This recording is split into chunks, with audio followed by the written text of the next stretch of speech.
Bakit nga ba kailangan natin hugasan ng ating mga motor? Alam mo ba, simple lang pero malaking bagay ang paghugas ng motor.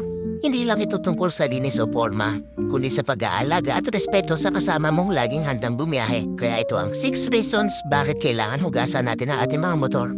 Una, para mapanatiling maganda at maayos ang itsura. Kapag malinis ang motor mo, mas mapapansin ka. Hindi lang ito tungkol sa forma ha, ito rin ang paraan ng pagpapakita ng respeto sa motor mo. Sabi nga nila, kung gaano mo kamahal ang motor mo, ganun mo rin siya aalagaan.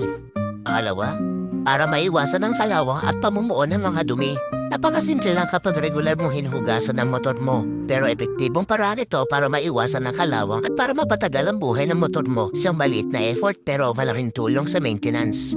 Pangatlo, mas madaling makita ang mga sira o tagas. Kapag malinis ang motor mo, mas madali mo mapapansin kung may tagas, gasgas o loose parts. Mas maaagapan mong maayos ang problema bago pa lumala.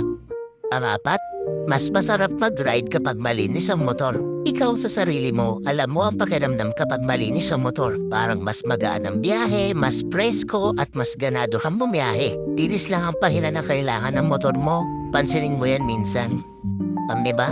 Pinapakita mo lang na marunong kang mag-alaga. Hindi naman ibig sabihin na madumi ang motor mo, pabaya ka na. Pero kapag nabibigay ka ng oras para linisan ang motor mo, pinapakita mo lang kung gaano pinapahalagahan ang mga gamit mo.